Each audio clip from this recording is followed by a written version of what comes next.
biasanya waktu-waktu kritis ya, udah ngeliatin market kayaknya 3 hari ini juga nggak naik-naik. Kayaknya butuh stress release gitu ya. Cuman ternyata Bapak Ibu nontonin Hungry Stock. Jadi semoga dapat insight yang menarik ya. Saya juga nggak, semoga bisa ngasih insight yang menarik ya buat Bapak Ibu semuanya ya. Oke, ini saya langsung bahas ke marketnya aja. Oke.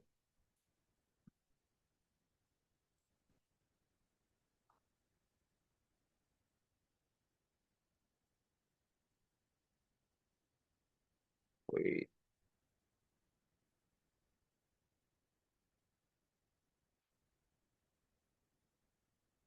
Oke, ini kelihatan ya, jelas ya. Oke. em, Nah, ini kita langsung bahas aja ya, langsung dari marketnya aja. Nanti saya bagian gampangnya aja. Nanti kalau pertanyaan yang susah-susah, kayaknya Nicholas lebih lebih jago ya. Nanti Bapak Ibu bisa lihat point of view-nya Nicholas juga. Biar decision making-nya tuh lebih lebih lengkap ya. Nah, cuman saya mau sharing dari perspektif saya dulu. Nah, jadi kalau dari market ya, saya ngelihatnya gimana? Mungkin sama kayak yang sebenarnya saya cerita di minggu lalu gitu ya. Kenapa saya masih belum berani ningkatin aset alokasi ya. Walaupun kemarin dalam 3 hari koreksi ini pelan-pelan saya tambahin aset alokasinya dari 30 ke 40%. Kenapa sebenarnya ini ya? Karena ini di posisi sekarang ini saya sebenarnya masih nunggu beberapa hal ya. Salah satu yang paling ramai kan hari ini adalah masalah MSCI. Jadi kan MSCI itu ada dua sebenarnya, intinya kan yang tanggal 19 Juni ini adalah dia kita melakukan kayak istilahnya kalau ujian si MSCI itu ngasih raport gitu loh. Ini kalian salahnya di sini, kalian salahnya di sini. Nah, jadi tanggal 19 seperti itu. Walaupun sebenarnya nanti keputusan finalsnya itu adalah nanti di tanggal 24 Juni. Ibaratnya guru tuh kayak kita naik kelas atau enggak gitu ya. Itu nanti di tanggal 24 Juni. Nah, cuma so far kalau kita ngelihat dari yang review terakhir ya, sebenarnya sih kalau dari saya ngelihatnya masih di fase yang kayak mungkin gambarannya adalah skenario base case-nya saat ini adalah 90%. Saya bisa lihat ya. Saya mungkin salah gitu ya. Saya bisa salah gitu ya. Cuman saya bisa bilang bahwa 90% saya kayaknya pede bahwa ISG-nya harusnya masih maintain di status emerging market-nya. Ada resiko, istilahnya namanya resiko ekor gitu ya. Kita bilang namanya tail risk. Sesuatu yang ibaratnya probability-nya kecil, cuman mungkin aja kejadian. Jadi kalau misalnya nanti kejadian, dampaknya signifikan. Nah, saya lihat sebenarnya resiko ekornya atau tail risk ini 10% kita bakal di downgrade ke frontier market. Karena gini sih, sebenarnya kalau kita melihat ya, mungkin ini kacamata yang bisa dibilang mungkin saya ngelihatnya dari point of view yang sangat simple gitu ya. Jadi saya coba ngelihat kayak dari reviewnya si MSCI ini, saya coba bandingin sama kayak contohnya Cina, Korea. Mungkin sebelum ke situ saya coba tunjukin ininya dulu kali ya. Eh, ini saya pengen mungkin biar lebih enak kayaknya biar.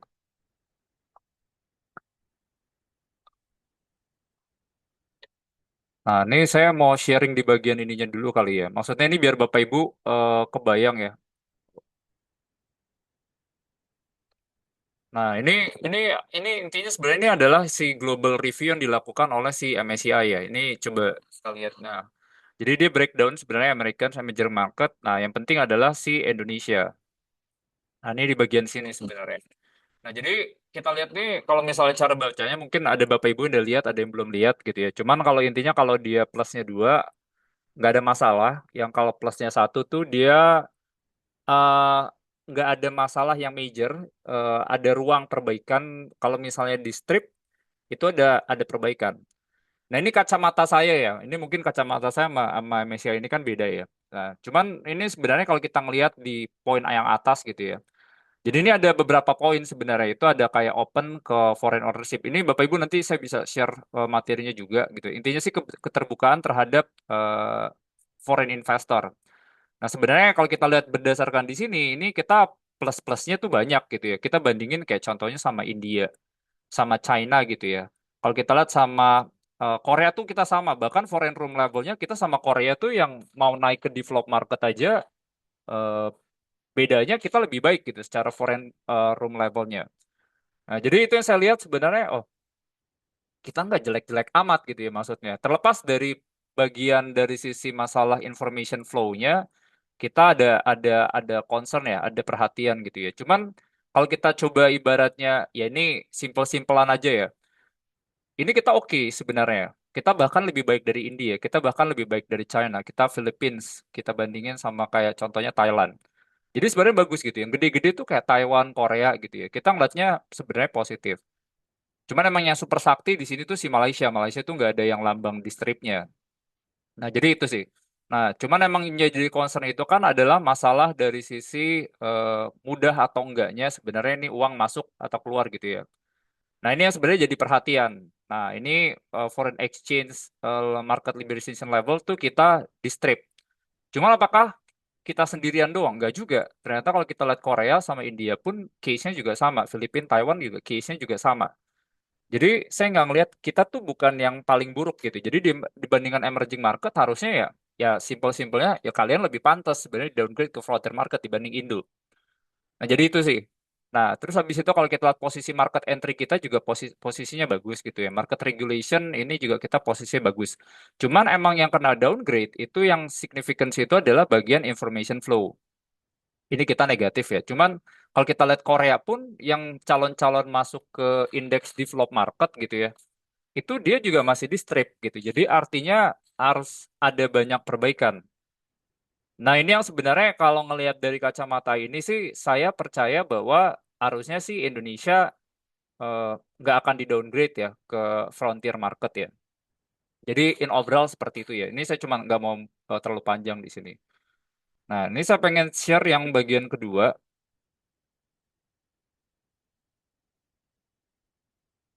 Wait,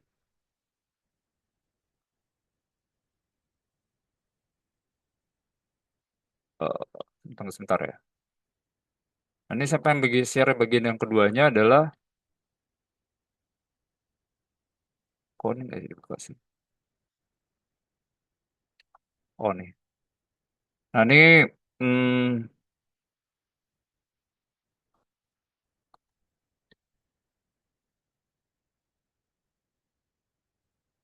bagian yang ini sebenarnya ini saya coba sebenarnya mau langsung coba ke bagian yang bawah ya. Saya pengen highlight bagian ini. Nah, ini yang sebenarnya kan jadi PR ya. Ini adalah summary yang jadi poin perhatiannya. Nah, ini kelihatan sebenarnya kalau kita lihat di sini, si Indonesianya tuh yang kita kena ada penurunan itu adalah bagian information flow. Nah, jadi information flow ini sebenarnya concernnya apa ya? Ini kita coba baca concernnya MSCI ya. Nah, jadi ini kelihatan sebenarnya kalau kita lihat dari yang case-nya Indonesia, ini ada di bagian bawah nih. Nah, ini Indonesia itu ibaratnya ada masalah dari sisi access concern, habis itu ada shareholding structure ya, kita tahu ya masalah kayak ada beberapa saham yang free float, cuman bukan masyarakat yang pegang, ternyata yang pegang ya mungkin adalah kayak insti yang sebenarnya secara trading behavior-nya tuh panjang. Jadi bisa dibilang liquidity-nya jadi agak susah. Ada indikasi terkait dengan coordinated trading behavior juga buat manipulasi harga salah satunya adalah menjadikan ya sebelumnya MSCI menjadi exit liquidity.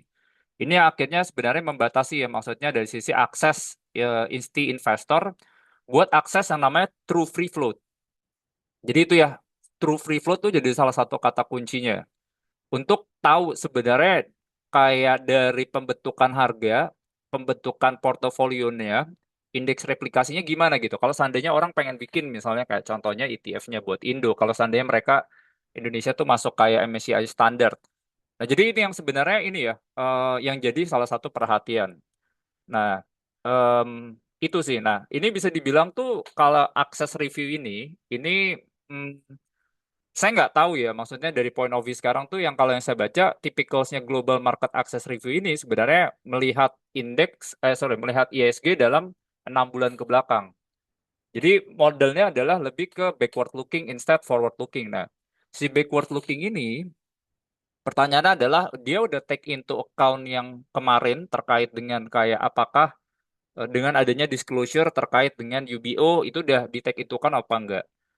apakah kalau misalnya kayak dari sisi adjustment free float kita tahun depan itu udah diperhitungkan atau enggak gitu ya. Klasifikasi investor udah diperhitungkan atau enggak. Nah, ini yang saya masih masih nggak tahu ya. Cuman kalau misalnya seandainya itu sudah diperhitungkan, berarti ada sesuatu yang sebenarnya harus kita beresin lagi. Jadi kalau kita lihat dari sisi regulator, OJK, Bursa Efek, em, harus ngasih transparansi yang lebih clear gitu ya. Apakah ada terkait dengan kayak punishment gitu ya. Nah, itu yang sebenarnya kita coba coba liatin. Cuman kalau seandainya belum dimasukkan lah asumsi tadi ya, maksudnya asumsi terkait dengan UBO, terkait dengan adjustment free float, high shareholders concentration, terkait dengan klasifikasi investor, disclosure 1% gitu ya. Nah, ini menurut kita sih harusnya di review yang nanti harusnya tuh di 6 bulan lagi ya. Harusnya tuh kita udah lebih aman, posisinya udah lebih bagus, information flow-nya nih diberesin gitu ya.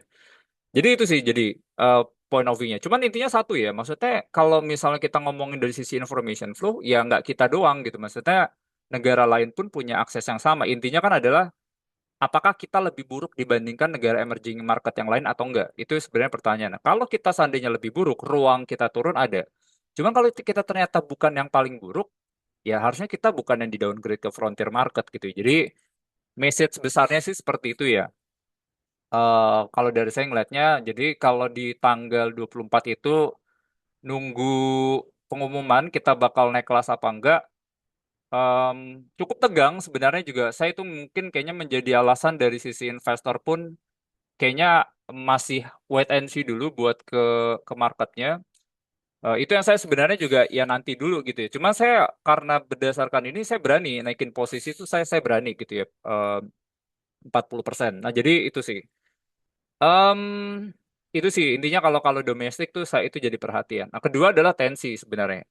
Tensi nih kalau kita lihat in overall sebenarnya itu tone-nya udah lebih bagus ya. Mungkin Bapak Ibu udah baca sebenarnya kayak dari agreement antara US dan juga Iran itu udah banyak yang beres gitu ya. Cuman selalu ingat nih message-nya bahwa deals ini bisa bisa nggak kejadian. Nah, ini mungkin bisa ada no deals gitu ya. Ini sangat tergantung apakah ada violation atau enggak. Dan yang paling penting adalah sebenarnya ada perbedaan versi antara US dan juga Iran. Karena 60 hari ini yang sebenarnya akan jadi fase gencatan senjata, dua belah pihak tuh akan beresin. Nah, cuman kalau misalnya saya lihat yang terakhir ya, ini saya coba. Nah, di situ sebenarnya dibahas tuh kalau kita ngelihat. Jadi ada perbedaan versi terkait dengan masalah kayak contohnya Selat Hormuz gitu ya. Jadi si Iran minta intinya kalian boleh Selat Hormuznya lewat-lewat aja. Cuma 60 hari doang ya, kita kasih biaya tolnya gratis. US-nya nggak mau. Nah, itu jadi salah satu dispute.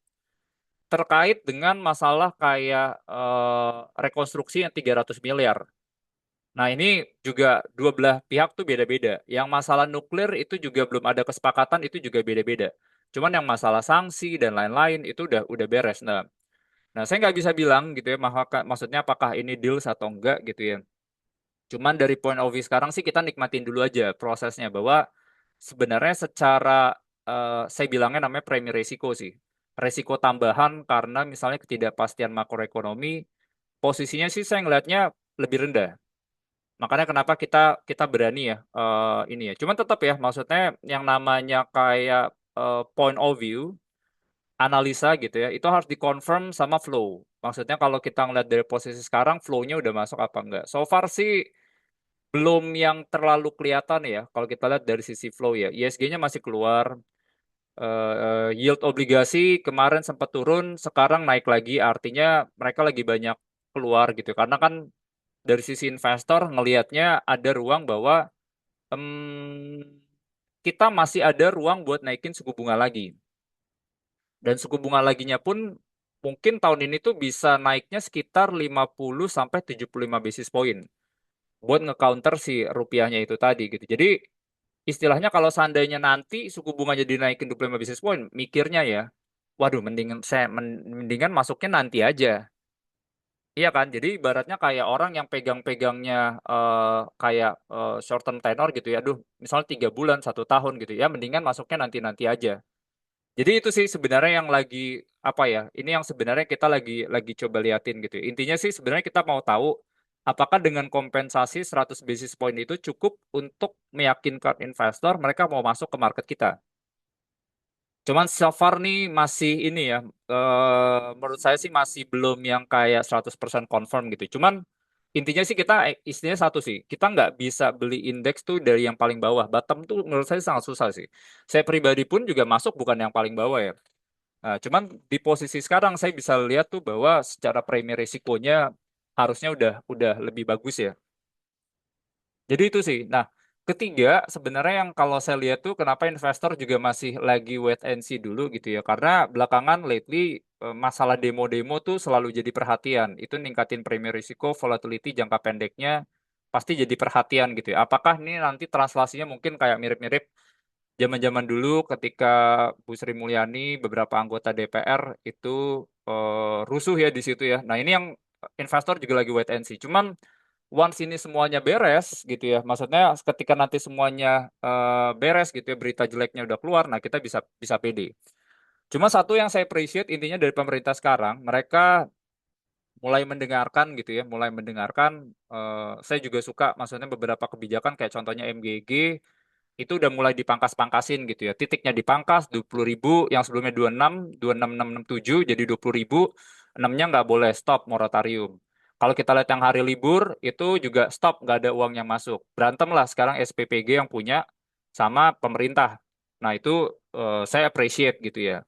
Masalah KDMP itu juga kemarin titiknya juga dibatasin, dievaluasi itu saya appreciate. Jadi beberapa hal menurut saya sih sebenarnya kebijakan pemerintah itu udah mulai positif ya.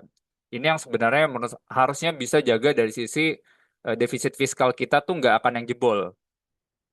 Jadi itu sih sebenarnya. Nah, sektoral play-nya gimana sebenarnya? Nah, saya tuh masih maintain ya. Saya masih maintain kalau kita jadi core satelit strategi yang sama kayak saya bilang di minggu lalu gitu ya. Banking masih jadi core porto. BCA tuh salah satu yang menjadi core porto saya. Cuman agak agak berat di Bank Mandiri. Em, ini agak nge-drag down portofolio saya sebenarnya di minggu ini karena em, si Bank Mandiri ini sih itu sih kenapa saya balancing private sama SOE buat di bankingnya sebagai support ya. Atau Bapak Ibu misalnya bisa tambahin core portofolionya company-company private yang sebenarnya intervensi pemerintahnya lebih dikit gitu ya. Karena intinya gini sih, karena kan ya selalu nih, ini saya typicalsnya investor kan sekarang melihat Indonesia itu tipikal authoritarian ya. Mungkin modelnya kayak dictatorship gitu ya. Somehow, saya nggak bilang diktator ya, mungkin lebih tepatnya authoritarian ya. Intinya kayak possibility intervensi itu ada. Tipikal negara-negara seperti itu yang kayak misalnya model-model sosialis itu tipikal intervensi itu ada. Dan akhirnya kelihatan gitu ya. Ketika misalnya dari pemerintah ngumpulin direksi-direksi Bank Himbara, komisaris Bank Himbara. Satu message-nya intinya adalah kalian harus lebih mentingin penyaluran kredit dibanding profit. Itu kan menurut statementnya menurut saya sih negatif ya. Terlepas kita lihatnya dari scoop yang lebih luas bahwa secara ekonominya bagus gitu ya. Cuman kalau kita ngomongin banking standalone sendiri kepisah nggak jadi lingkup yang kayak kita ngomongin negara kan pasti jadi risiko gede. Karena maksudnya ya kan ada namanya credit cost. Mereka punya funding cost-nya berapa. Kalau disuruh lending rate-nya disuruh murah-murah banget, mereka harus kenal yang namanya profitability margin-nya akan ketekan. Nah, itu yang sebenarnya saya nggak terlalu nyaman gitu ya. Apalagi pemerintah bilang kalau bisa kalian bunga UMKM itu lebih rendah dibandingkan bunga korporasi. Waduh, itu yang saya sebenarnya aduh. Makanya ini kurang nyamannya di bagian pemerintah ini adalah seperti itu. Rawan intervensi sebenarnya. Itu yang saya juga kenapa nggak mau terlalu heavy buat yang ke SOE Banks karena resikonya itu ada. But again ya, maksudnya kalau dari posisi sekarang saya menjadi balancing portofolio ya. Jadi banking saya masih tetap ada. Itu dua banks yang jadi core porto saya. Selain itu kayaknya nanti dulu gitu ya. Saya waktu itu pernah rekomen BTN, cuman kayaknya nanti dulu saya cuma pengen dua porto ini aja. Cuman yang balancing juga yang saya udah pernah juga share di minggu lalu itu adalah consumer.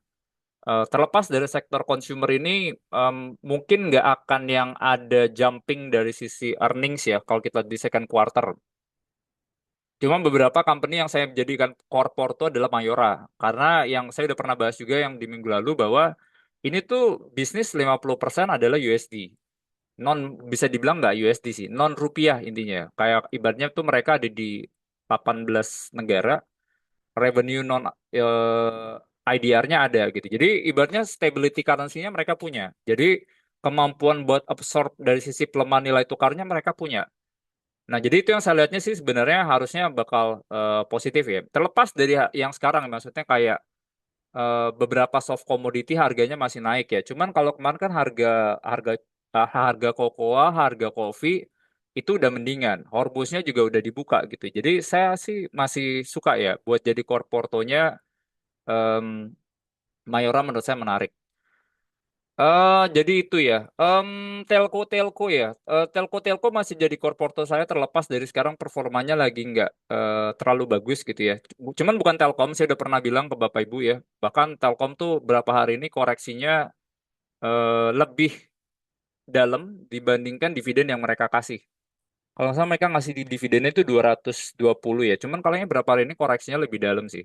Cuma itu ya, pertama ya Telkom ya, maksudnya ini government related, ada ruang yang eh, kita agak sedikit hati-hati gitu ya, ada ruang abu-abu terkait dengan intervensinya. Cuman yang saya lihat secara strukturalnya adalah ada permasalahan dari sisi masalah mereka punya subs di fixed broadband bisnisnya. Agak lama gitu ya, kompetisinya tough gitu ya. Jadi itu yang saya sebenarnya masih. Jadi kalau misal disuruh pilih ya, saya antara Excel atau Indosat menjadi core portonya. Cuman saya lebih heavy ke Indosat. Jadi itu sih buat Porto ya. Kalau poultry, ini mungkin Bapak Ibu juga banyak yang poultry dan saya selalu dulu cerita Java nih menjadi salah satu jagoan saya sebenarnya. Cuman di posisi sekarang, saya kayaknya nggak berani dulu. Saya nggak ada Java karena coba kalau kita cek-cek di lapangan gitu ya, kayaknya dengan adanya pemangkasan MBG ini, ya dulu kan kayak misalnya kita kayak Bapak Ibu mungkin kalau dulu sering beli telur gitu ya, antara di pasar General Trade atau di Modern Trade. Dulu harga telur tuh bisa 31.000, 32.000 gitu. Sekarang kita kalau datang harga telur paling kalau misal General Trade 25.000. Kalau kita pergi dari Modern Trade 26.000. Jadi harganya turun. Harga daging ayam juga turun. Nah jadi em, ini yang saya masih agak kurang nyaman gitu ya. Terlepas dari itu kan menjadi eh, jadi noise ya. Karena ini struktural dua company-nya bagus sebenarnya. Cuman itu yang saya lihat nih sebenarnya harusnya bakal nggak terlalu positif ya buat Java dan Cepin. Jadi struktural demand-nya nih nggak ada sebenarnya. Apalagi kalau seandainya nanti lagi di review bahwa MBG-nya ini ada ruang bakal dihapus misalnya. Kita nggak tahu gitu ya. Cuman saya menghindari itu dulu sih. Jadi poultry saya masih belum berani. Beberapa sektor juga saya masih avoid gitu ya. Properti saya masih belum berani sentuh. BSD juga koreksinya kayaknya udah lumayan dalam. Saya nggak ngelihat growth-nya muncul sih ya buat di properti ya. Marketing sales-nya kemarin nggak terlalu bagus. Kita selalu ingat bahwa marketing sales ini adalah kue. Maksudnya gimana cara kita ubah marketing sales jadi accounting sales. Nah itu yang penting gitu. Cuman data marketing sales-nya ini nggak terlalu bagus nih, nggak terlalu muncul. Nah saya juga ngobrol-ngobrol juga gitu. Ternyata si daya beli masyarakatnya masih belum belum belum bagus gitu. Apalagi kalau misalnya bunganya naik, waduh makin berat gitu ya. NPL-nya juga masih tinggi. Apalagi consumer loan itu secara spread itu tinggi gitu. Jadi artinya ngasih gambaran ini resiko di sektor properti ini masih ada. Jadi properti saya masih belum berani sentuh ya. Properti yang penting yang suku bunga tuh saya nggak berani sentuh dulu. Jadi itu sih maksudnya buat core portonya. Nah, kalau buat dari sisi satelit itu yang saya bilang tuh yang lucu-lucu gitu, yang lucu-lucu yang mungkin bisa jadi beggars, bisa jadi alpha, yang potensi returnnya bisa lebih tinggi dibandingkan si core itu. Saya masih heavy ke komoditi. Saya kayaknya udah pernah mention juga ya. BRMS short term mungkin nggak terlalu menarik, cuman pelan-pelan saya berani punya posisi. Karena saya ngelihat earnings outlook-nya, growth-nya harusnya di tahun ini, tahun depan muncul gitu ya.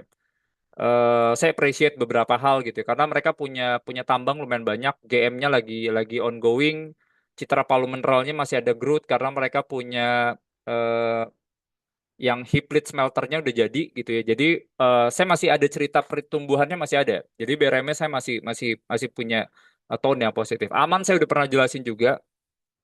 Terlepas dari hari ini koreksi lumayan dalam gitu ya. Asingnya juga keluar asingnya juga keluar banyak. Cuma secara strukturalnya saya masih lumayan suka gitu ya karena eh, bat, batu hijaunya udah jalan, yang batu hijau fase 8-nya udah jalan gitu ya. Artinya adalah em, Dia udah ngelewatin semua fase-fase capex cycle-nya, jadi mereka tinggal nikmatin aja. Gak usah pusing-pusing lagi bikin smelter gitu ya, karena mereka udah punya si katoda tembaganya, jadi menurut saya sih positif ya. Itu core Porto sih. Antam menjadi sama sih. Antam jadi core Porto saya juga. Satelit satelit Porto. Ya paling itu ya.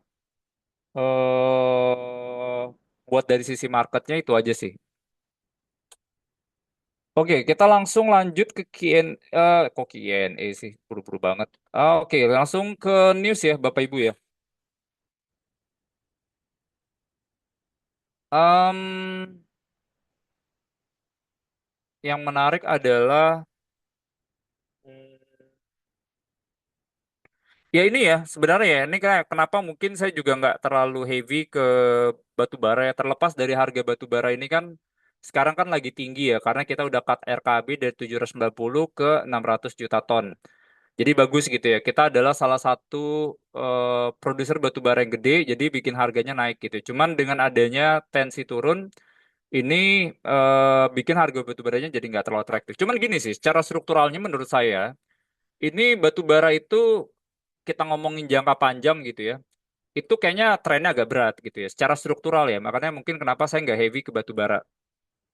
Karena saya udah ngobrol juga gitu, ya. Maksudnya sama beberapa company pun juga mereka diverse bisnisnya mereka. Indika Energi diverse bisnisnya. Ngobrol-ngobrol, emang mereka punya tone yang sama bahwa ada konsep terkait dengan ESG, demand itu berat. Saya juga kemarin baru ketemu sama Harum. Mereka juga sama gitu ya. Jadi pelan-pelan mereka gedein, mereka punya nikelnya, batu baranya juga mereka udah pelan-pelan pengen jadi 100% nikel gitu ya ke depannya. Nggak 100% sih, cuma mereka akan gedein porsi nikelnya. Jadi apalagi kalau kita lihat datanya, sekarang tuh di Eropa porsi energi baru itu lebih tinggi dibandingkan usage buat yang batu bara. Jadi strukturalnya ada, eh, energinya tuh udah shifting gitu ya. Nah, kalau kita lihat di Amerika sekarang bahkan tuh energi solar yang matahari itu kontribusinya udah lebih tinggi dibandingkan sama batu bara. 12,2% sekarang batu bara di energi solar matahari itu udah 12,8 gitu. Jadi secara struktural tuh shifting ya Bapak Ibu ya. Jadi kalau saya pribadi sih batu bara ini harus agak hati-hati ya. Kalau kita ngomonginnya misalnya time frame-nya panjang gitu ya. Cuman kalau misalnya Bapak Ibu mungkin buat short term melihat harga batu bara masih bisa naik, eh ya itu udah keputusan investasinya di Bapak Ibu sekalian ya. Cuma kalau struktural sih saya kayaknya masih nanti-nanti dulu sih. Kemarin Jepang ini ya, kemarin tuh Jepang naikin suku bunganya 25 basis point 1%. Ini kayaknya pertama kali sejak tahun 1909 berapa gitu ya, saya lupa deh. Nah, saya sebenarnya waktu itu sempat worried ya. Waduh, ini Jepang kayaknya bisa ada yang namanya reversal carry trade gitu ya. Nah, ini simpelnya gini. Jadi carry trade itu tuh kayak banyak orang yang dulu pinjem uang sama Jepang. Kenapa? Bunganya murah, cuma 0,5% misalnya. Sebelum mereka naikin yang 25 basis point yang pertama ya. Mau nggak pinjam aja? Ya mau. Mereka tinggal ambil 0,5, taruh di Meksiko misalnya, obligasinya. Spreadnya 7,8. 7,5% mereka dapat. Assuming nilai tukarnya misalnya posisinya si Jepang tuh masih masih melemah gitu ya. Mereka dapat kayak dari sisi currency-nya, mereka dapat dari yield-nya. Cuman ketika waktu itu si Jepang naikin suku bunga, market kan koreksi sempat 11% kan si Nikkei. Nah, waduh, kita mikir kasus yang sama nih sebenarnya gitu ya. Cuman ternyata kalau kita lihat yang kemarin kayaknya kok market nggak terlalu ini ya, nggak terlalu worried, nggak terlalu concern gitu ya terkait dengan kenaikan suku bunga di Jepang. Jadi kayaknya ini nggak usah jadi perhatian karena Jepang kan kemarin inflasinya tinggi, mereka udah adjust suku bunganya. Cuman ternyata kekhawatiran ini udah ke capture dari yang pertama. Kayaknya udah banyak yang narik uangnya tuh dikenaikan suku bunga yang pertama ya. Jadi saya lihat sih kalau andainya Jepang tuh naikin suku bunga lagi, kita nggak usah terlalu khawatir ya. Em, nah ini yang selalu jadi perhatian ya Bapak Ibu ya. Cuman kalau kita lihat ini yang kita nggak tahu, kita nggak bisa bilang bahwa posisi sekarang itu bubble. Cuman ngasih gambaran bahwa di US itu valuasi itu udah sangat mahal ya. Bahkan ini lebih mahal dibandingkan kayak dot-com bubble tahun 2000, Great Depression yang tahun 29 gitu ya. Dan alokasi saham di beberapa aset manajemen tuh udah di fase yang great gitu ya. Mereka tuh di aset manajemen udah sampai 60% dari alokasi asetnya. Ini lebih tinggi dibandingkan zaman-zaman 2007 sama 2021. Jadi resiko sebenarnya ada gitu ya. Jadi ketika misalnya indeksnya itu sudah tinggi, ekspektasinya juga tinggi. Nah, jadi once nanti kalau seandainya ya yang bikin nanti market koreksinya adalah ketika deliverynya itu enggak sebagus yang pasar bayangin gitu ya. Nah, jadi seperti itu sih. Ini menarik sih. Saya tadi waktu itu tadi tuh lihat salah satu chart gitu. Jadi ternyata kayak saham-saham semiconductor itu lebih lebih perform dibandingkan saham-saham yang sebenarnya menjadi investornya. Kayak contohnya misalnya ada kayak Facebook, Amazon dan lain-lain. Ini share price-nya naiknya lebih banyak. Dia naik tuh tumbuhnya lebih tinggi dibandingkan S&P gitu ya. Jadi ini yang semiconductor yang ngedrive sebenarnya. Cuman kalau saham-saham yang karena mereka ngelihatnya gini posisinya. Ini kalau yang dari semiconductor itu kan dapat flow. Mereka invest gitu ya, revenue-nya muncul semua. Nah, cuman yang kalau kita yang belanjain duit, yang nyari fundraising gitu ya, misalnya kayak contohnya ada Alphabet, ada Facebook. Pertanyaannya adalah itu udah jadi return on investment nggak? Nah, itu yang sebenarnya jadi investor tuh masih agak worried. Makanya attractiveness-nya lebih ada di saham-saham kayak semiconductor. Tadi saya juga baca juga salah satu survei gitu ya. Jadi ternyata kalau kita ngelihat dari fund-fund manager di global, itu kalau disuruh pilih ya, tadi ada kayak beberapa pilihan aset gitu ya. Apakah mereka beli minyak, apakah mereka beli Magnificent Seven, itu saham-saham tujuh besar di US ya. Amazon, Facebook, Microsoft, Alphabet, Netflix, ada tujuh gitu ya. Ada Tesla. Nah, mereka sekarang appetite-nya semuanya adalah ke semiconductor. Jadi itu sih. Cuman itu ya, maksudnya dari fase yang sekarang ini ada risiko itu. Saya nggak bilang, cuman once nanti execution-nya itu failed, ekspektasinya udah tinggi, nah itu yang akan jadi trigger bahwa ada ruang koreksi sebenarnya. Jadi itu yang menarik adalah,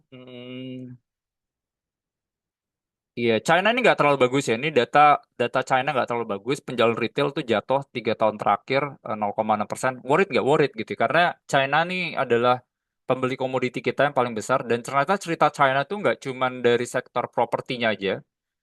Cuman udah mulai nyebar gitu ya ke lain-lain. Tadi saya lihat beberapa data gitu ya. Ternyata kalau kita penjualan retailnya nggak bagus. Kalau kita lihat dari sisi fixed income investment, maksudnya aset tetap gitu ya, itu juga nggak bagus gitu ya. Ini yang saya sebenarnya masih ini ya, jadi agak hati-hati. Karena kalau China ekonominya drop, nggak terlalu bagus, demand komoditi juga pasti nggak terlalu bagus ya.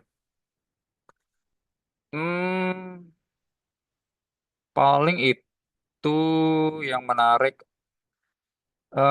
Rupiah, ini pemerintah naik ngasih ini, intinya kayak beberapa bisnis farmasi bisa naikin harga ya sampai 10 sampai 20% harusnya positif. Cuman tone-nya sama kalau buat farmasi ya terlepas dari sekarang kan rupiahnya udah lebih stabil. Cuman masih ada ruang melemah menurut saya. Cuman hati-hati nanti laporan keuangan second quarter. Karena ini tipikalnya misalnya bisnis-bisnis yang kayak farmasi gini, biasanya tuh kayak istilahnya namanya active pharmaceuticals, API, itu biasanya tuh banyak ambil dari luar gitu. Jadi kalau kita ngomongin COGS, COGS-nya farmasi itu 80% tuh adalah raw material. Bisa dibilang 90% itu banyak ambil dari luar. Nah, jadi ini yang sebenarnya kalau nanti kita ngeliat laporan keuangan di kuartal kedua, nanti kan berarti di bulan Juli ya. Nah, ini banyak yang nggak terlalu bagus. Jadi kalau saya pribadi sih kayaknya kalau farmasi masih nanti-nanti dulu ya. Terlepas dari pemerintah ngasih flexibility dari sisi harga. Ya ini ada pemerintah, ini ada paket stimulus ekonomi terbaru yang mau dikasih 5,4 juta. Harusnya positif, bagus juga buat consumer karena kalau kita ngeliat data secara historis, biasanya tuh kayak penjualan retail atau namanya mungkin istilahnya kayak apa ya?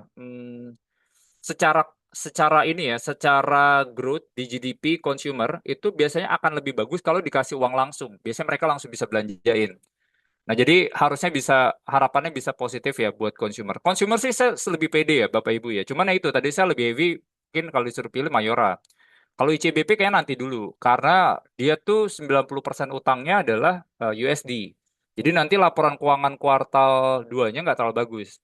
Kalau di levelnya si Indofood itu kan ada exposure di ICBP-nya ya. Mereka tuh punya 60% tuh USD. Itu datangnya juga dari ICBP-nya.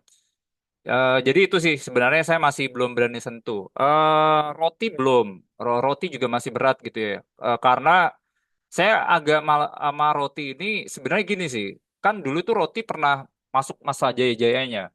Yang saya suka tuh kalau seandainya ini, kalau kita ibaratnya tuh dia naruh roti ke Indomaret, ke Alfamart, cuman rotinya kemakan semua, nggak balik lagi. Ada yang namanya return rate. Nah, itu jadi proxy saya buat ngeliat kayak roti bagus atau enggak. Kalau seandainya ini barang yang balik banyak gitu ya, nah itu pasti jelek. Nah dulu tuh roti tuh sempet kalau nggak salah tuh sekitar 10%-an.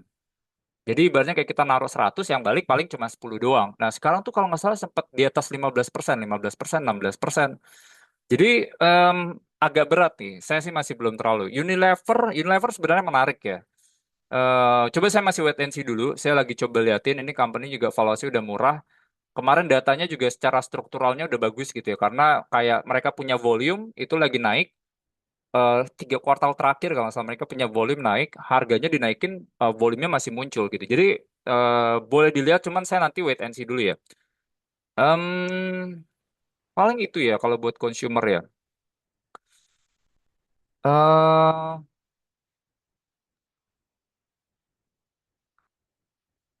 Java terbitin obligasi ya ini buat ngefunding. Oh ini buyback ya. Ini buyback sebenarnya itu bisa jadi cerita yang menarik sih karena BRI itu menyiapkan dana buyback itu kemarin 500 miliar ya. Cuman ini sih sebenarnya PR-nya adalah kan buyback ini kan udah enak sekarang sebenarnya tanpa rups. Jadi bisa langsung dijalanin, bisa langsung dikerjain. Nah, itu diizinkan. Cuman sebenarnya yang saya tahu ya, eh, buyback ini nggak harus secara execution dijalanin. Contohnya gini, misalnya saya udah announce 500 miliar. Nah, cuman nggak akan dicek tuh apakah benar-benar ngasih 500 miliar atau enggak. Nah, jadi itu sih. Nah, cuman itu biasanya akan ngasih sentimen biasanya buat ke market, oh ini buyback gitu. Karena semuanya pada buyback ya, banyak ya. Kayak Astra 8 triliun. Goto kalau nggak salah sekitar 1,4 triliun. BRI juga sama. Jadi itu ya. Sumarekon target marketing sales 5,2 triliun. Ini naiknya 27%. Gede, signifikan gitu ya. Cuman hati-hati ya Bapak Ibu ya. Ini kalau Bapak Ibu lihat si Sumarekon tuh dalam berapa kuartal terakhir, dia tuh utangnya tuh nambah terus tuh. Kayaknya saya nggak terlalu nyaman dengan properti yang debt levelnya tuh lumayan gede gitu ya. Karena ya itu, dulu tuh zaman-zaman itu kan si Alam Sutra sempat ada masalah gitu kan buat kayak obligasinya. Apalagi kalau tren suku bunganya lagi tinggi, cost-nya tuh bakal mahal gitu ya. Jadi kalau mereka ibaratnya dana itu dipakai buat working capital, dana itu dipakai buat nanti akuisisi lahan. Nah, ini pasti akan sangat mahal ya karena bunganya itu lagi tinggi nih sekarang. Kita udah just 100 basis point. Jadi itu sih kalau saya sih properti apalagi Sumarekon hati-hati dulu sih. Tani ini ada private placement yang keempat, terbitin saham baru itu 72 juta. Nanti mereka punya dapat dana tuh sekitar 498,3 miliar ya. Selalu yang namanya private placement pasti bagus. Ya dapat uang gitu ya. Harganya juga 6875 ini at par di market. Cuma sama ya, saya sih sebenarnya ya, saya udah sering cerita ya kayak Bapak Ibu ya. Saya mungkin nggak terlalu favor ya, maksudnya buat yang properti dan salah satunya tani ya. Zaman-zaman dulu misalnya secara secara valuasi menurut saya sih sebenarnya resikonya gede. Terlepas dari saya lihat nih company-nya bisa tumbuh, cuman resiko valuasinya lumayan gede gitu ya. Karena kan cara kita nge-value properti ini kan adalah umumnya pakai yang namanya tuh discount to NAV. Jadi gimana tuh Pak caranya? Kita hitung tuh semua aset-asetnya dia. Kita hitung tuh kepemilikan dia tuh berapa persen di situ. Nah itu namanya NAV. Assuming misalnya harga aset-asetnya dia itu harganya misalnya 10.000. Nah biasanya company-company yang tipikalsnya properti ya yang di Indo itu bisa didiskon sampai 80%. Jadi harusnya harga wajarnya bisa sampai 10.000 NAV-nya harga wajarnya 2.000. Jadi itu sih caranya. Beda case-nya sama Pakuwon. Kalau Pakuwon bisa didiskon sampai 50% doang. Loh, kok lebih bagus, Pak? Karena mereka ada stability, ada cash flow. Biasanya tuh investor kalau misalnya udah kayak cash flow-nya muncul terus, yaudah deh, saya nggak mau ngediskon banyak-banyak gitu ya. Karena cash flow-nya enak nih. Kalau properti kan cash flow-nya agak agak susah kan. Akuisisi lahan dulu, ya kan? Itu kan uangnya di awal semua. Bangun dulu, itu kan uangnya di awal semua. Nah, nanti dia harus keluarin duitnya baru masuk ketika misalnya kejual. Jadi cash flow-nya itu lebih berat. Makanya kenapa di diskonnya heavy. Makanya kalau data istilahnya kayak namanya tuh muter barang, inventory days namanya. Dia itu panjang-panjang, bisa sampai 300 hari tuh baru rumah bisa kejual. Jadi itu sih. Ya sama masalah liquidity ya, karena masalah liquidity kan jual rumah susah makanya bisa diskon 80%. Nah, case-nya waktu itu Pani, itu tuh dulu kan ya ya banyak lah, maksudnya yang dulu bisa hitung-hitung NAV-nya sempat ada statement sekitar 20.000. Cuma kalau waktu itu misal posisinya dia 14.000, berarti kan artinya, oh ini cuman didiskon sekitar 30% loh. Lebih mahal dari Pakuwon, lebih mahal dari BSDE, Ciputra, dan lain-lain. Jadi itu sih. Kalau posisi sekarang Pak, assuming NAV-nya 20.000 masih menarik nggak? Berarti kan kalau harga sekarang tuh 70% ya.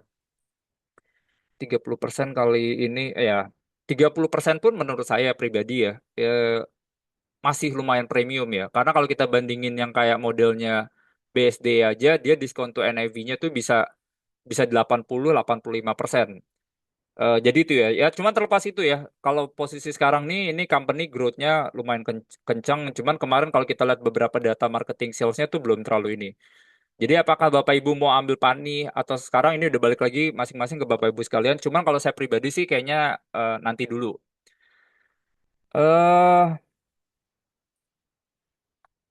Emas dual listing di Hong Kong ya, ini sebenarnya ini sih, ini defensive strategi yang menurut saya sebenarnya menarik ya. Terlepas dari mungkin dari sisi investor itu ngelihatnya bahwa ini nggak signifikan Pak sebenarnya gitu ya, karena posisinya kan dia nggak ada terbitin saham baru kan, dia nggak ada terbitin saham baru, jadi nggak ada uang yang masuk ke company-nya. Cuman mekanisme yang dilakukan adalah dia dari existing saham yang sekarang dari yang punya ownernya itu, jadi saham yang dari ownernya itu di package lah dalam yang namanya depository receipts, jadi DR nih. Nah, tujuannya apa sih Pak sebenarnya DR ya? Jadi intinya gini sih. Jadi ibaratnya saham yang owner itu diambil lah misalnya salah satu banking yang di luar yang di Hong Kong. Dibungkus lah misalnya. Oh, contohnya 10 sahamnya si emas itu jadi setara dengan satu depository receipt misalnya. Nah, habis itu nanti diisi tuh, diisi buat ke investor gitu. Kalian mau ambil nggak? Mau ambil nggak? Mau ambil nggak? Dijualin semuanya. Bagusnya adalah ini positif. Kalau misalnya seandainya kayak investor-investor luar yang nggak bisa masuk Indo, mereka taunya cuma buat market Hong Kongnya aja, kita dapat exposure gitu ya. Kita dapat exposure. Jadi sebenarnya harusnya positif ya. Kalau dari saya sih sebenarnya ngeliatnya positif. Terlepas dari mungkin dari company, karena nggak ada issuance baru, buat dari sisi struktural balance sheet-nya, itu sebenarnya nggak, ya biasa aja sebenarnya dampaknya. Nah, cuman kalau seandainya dari investor yang masuk itu ada Glencore, ada Trafigura di dalam gitu ya, ada Ping An, Asset Management, Mercury, dan lain-lain, nah itu sebenarnya ngasih stabilisasi. Jadi ini menurut saya sih sebenarnya eh, positif ya buat dari sisi liquidity. Jadi itu cuman ini ya maksudnya kalau dari terlepas dari sekarang ya emas naiknya udah lumayan gitu ya. MDK juga naiknya juga lumayan. Ini company juga yang saya lumayan suka sebenarnya karena cerita besarnya gini sih sebenarnya. Kalau disuruh ambil emas MDKA atau MBMA, saya kayaknya lebih ke MDKA-nya. Emas sih sebenarnya menarik ya dengan adanya exposure ini. Cuman itu sih kalau di harga sekarang tuh saya masih lihatnya masih relatif lebih mahal dibandingkan sama yang lain. Secara EV per reserve-nya dulu ya, secara EV per reserve-nya tuh saya lihatnya masih relatif lebih premium karena yang lain tuh koreksinya lumayan dalam. Jadi EV per reserve-nya tuh saya lihat attractiveness-nya ada di company yang lain tuh salah satu adalah BRMS. Cuman company masih bagus ya, Bapak Ibu kalau mau ambil emas menurut saya sih company-nya masih bagus. Karena ini company secara production tuh akan yang jadi yang paling besar di Indo, dan currently 2026 pun juga akan jadi yang paling besar gitu karena mereka 100.000 troy ounce ya dibanding kayak BRMS yang 70.000 80.000 troy ounce. Jadi itu sih, cuman ya concern valuasi ya mungkin convincingnya secara weighting mungkin bisa dibawa sama si BRMS. Jadi itu sih. Cuman kalau disuruh pilih saya lebih ambil MDKA gitu karena saya lebih suka exposure di tembaganya. Mereka kan ada yang di Wetar sama yang Tujuh Bukit kan. Nah, mereka ada exposure di situ. Mereka ada exposure emasnya, mereka ada exposure nikelnya dari si MBMA. Jadi itu sih, karena kalau yang bisnisnya bisnis yang ini ya, tembaga ini saya favor gitu. Karena kayaknya kalau kita lihat dari sisi semiconductor investment tuh masih tinggi-tinggi semuanya. datanya juga angkanya tuh naik terus gitu. Jadi semiconductor investment, AI investment tuh semuanya terbang gitu. Jadi kalau dari saya sih ngeliatnya harusnya demand tembaga ini masih bakal intact gitu ya, struktural, bukan cuma noise doang, cuma struktural. Apalagi barangnya susah ya, maksudnya buat nyari tembaga tuh barangnya susah gitu. Jadi saya sih kalau suruh pilih sih mending ke MDKA-nya ya. Ini tender offer MAPI kita udah pernah mention juga, Bapak Ibu kalian punya 18 Juni sampai 17 Juli harganya 15.50. Goto buyback. Nah, ini menarik sebenarnya. Ini mungkin orang istilahnya nama asymmetric bet gitu ya. Ya ini bet ya Bapak Ibu ya. Terlepas dari ini kan ada potensi kalau dalam berapa bulan ya, saya lupa deh. Berapa bulan dia bisa ke full call auction kan harga bisa dibawa gocap 50 gitu ya. Cuman asymmetric betnya adalah ada new liquidity 3,5 triliun di harga sekarang yang mungkin rata-rata liquidity-nya cuman kayak belasan miliar gitu ya. Nah, ya bayangin risikonya mana nih? 50 tuh udah di posisi sekarang kan dia nggak kemana-mana kan. Ya udah mentok di situ. Nah, cuman ada bet itu yang ibaratnya ada bid, ada liquidity baru itu 3,5 triliun. Ya ini asymmetric bet ya. Jadi ya cuman ya ini udah balik lagi ke Bapak Ibu. Saya nggak akan bilang ini bisa langsung naik gitu ya.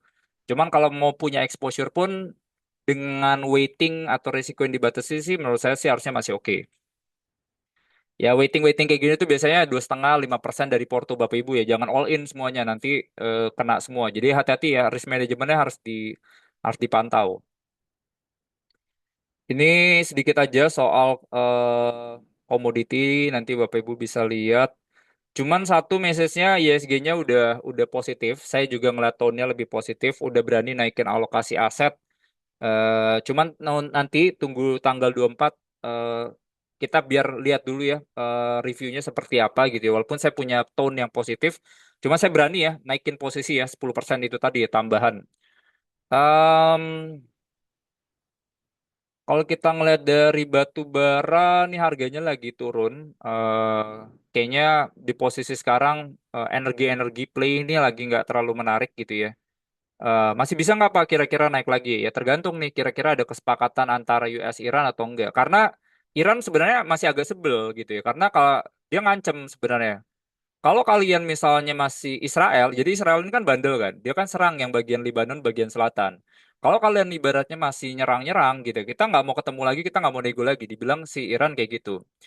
Nah, cuman ada yang bilang juga nih, sekarang nih Trump kayaknya lagi nyari nyari aman gitu ya, karena sekarang kan lagi Piala Dunia kan. Kayaknya dia nggak mau terlalu terlalu apa ya, terlalu gedebak-gedebuk gitu ya. Jadi itu sih. Nah, jadi resiko sebenarnya masih ada ya. Nah, cuman ya batu bara ini harganya lagi turun karena energinya juga lagi turun.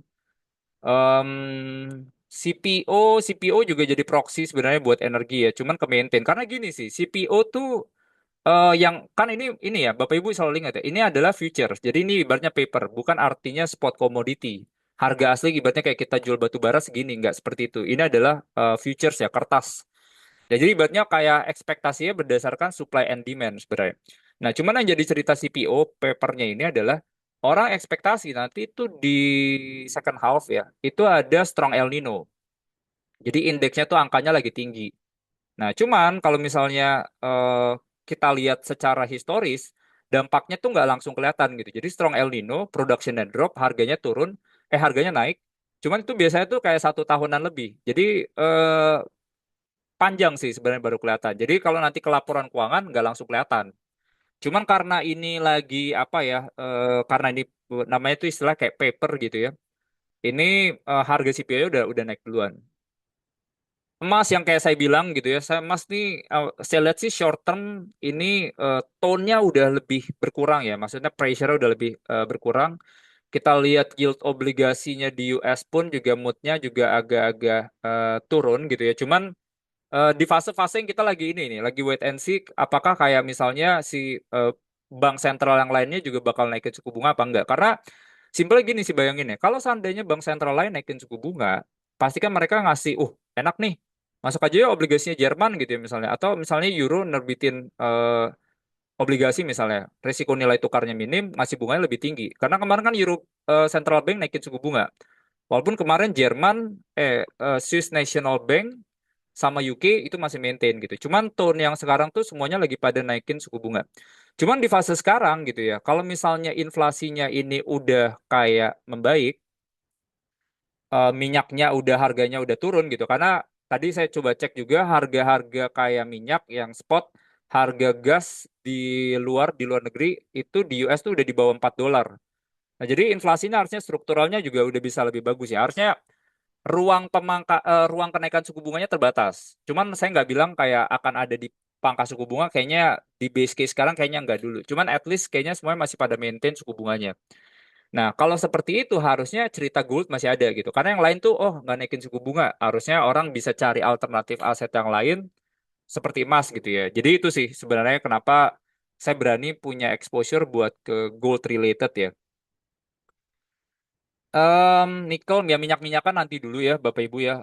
Saya kan dulu kan suka kayak company kayak El Nusa, kayak Medco gitu ya. Sekarang minyak-minyakan tuh nanti dulu. Cuman ini menurut saya tuh udah di level yang kayak harga minyak itu udah bisa dibilang kayak balik ke level sebelum sebelum perang gitu ya. Cuma satu company yang saya sebenarnya punya gitu ya. Saya ambil ada Medco. Ini saya disclosure ya, saya balik lagi. Kenapa gitu pertimbangannya? Karena gini sih. Saya tadi ngobrol juga, saya baru ketemu sama Raja. Ya, saya ngobrol gitu ya. Jadi saya lihat sih sebenarnya energi itu tuh menjadi salah satu yang menurut saya akan jadi priority. Terlepas dari pemerintah kok kayaknya di fase sekarang ini belum yang serius-serius banget. Kelihatan kayaknya kita lihat data fiskal APBN 2027, lifting minyaknya malah lebih rendah dibandingkan tahun ini. Loh, kok kalian nggak mau ngangkat minyak gitu ya? Padahal kan kemarin kita ada concern masalah energi security-nya. Nah, itu yang saya sebenarnya ini. Dan coba-coba ngobrol juga kok ternyata insentif di upstream oil and gas itu nggak terlalu kerasa gitu. Jadi ternyata belum ada kayak perubahan skema yang signifikan. Paling yang bukan yang paling ya.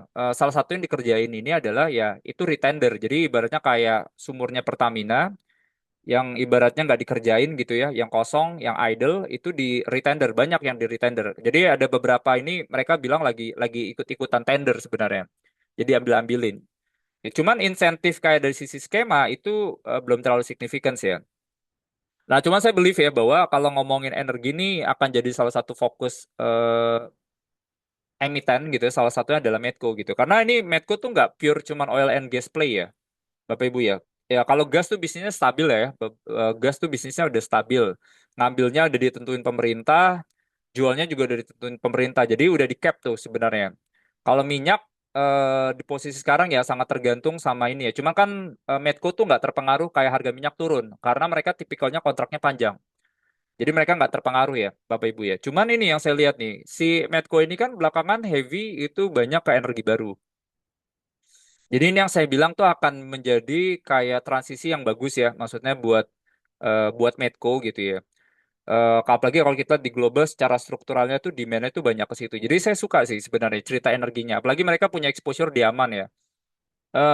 Menurut saya sih ini ya menarik ya. Apalagi kalau harga minyak ini turun kan harga Medco nggak kemana-mana ya. Jadi itu sih. Ini point of view saya. Bapak Ibu bisa beda pandangan nggak apa-apa. Em, Mungkin itu rupiahnya. Ini cuma rupiah ya. Ini udah lagi perang nih. Kita lagi coba lihat nih fight-nya nih kuat atau enggak sebenarnya. Cuman kalau kita lihat dari ekonom, banyak yang lihat ada masih ada pressure ya, at least in the short term ini masih ada pressure ya buat nilai tukarnya. Jadi itu properti ini nggak terlalu bagus ya. Saya udah pernah mention Bapak Ibu ini sektor yang saya lagi hindari juga. Basic Industries ini semuanya komoditi. Bapak Ibu boleh coba liatin. Resikonya ada, sebenarnya masih tetap ada gitu ya. Cuman saya lihat sih sebenarnya upside to downside risk kayaknya udah menarik gitu karena koreksinya udah lumayan dalam gitu. Beberapa concern terkait dengan masalah regulasi uncertainty pemerintah juga udah mulai aware gitu ya nggak sembarangan kayak bikin kebijakan. Ini yang udah menurut kita sih bisa kasih fondasi ya buat ke basic industry ya.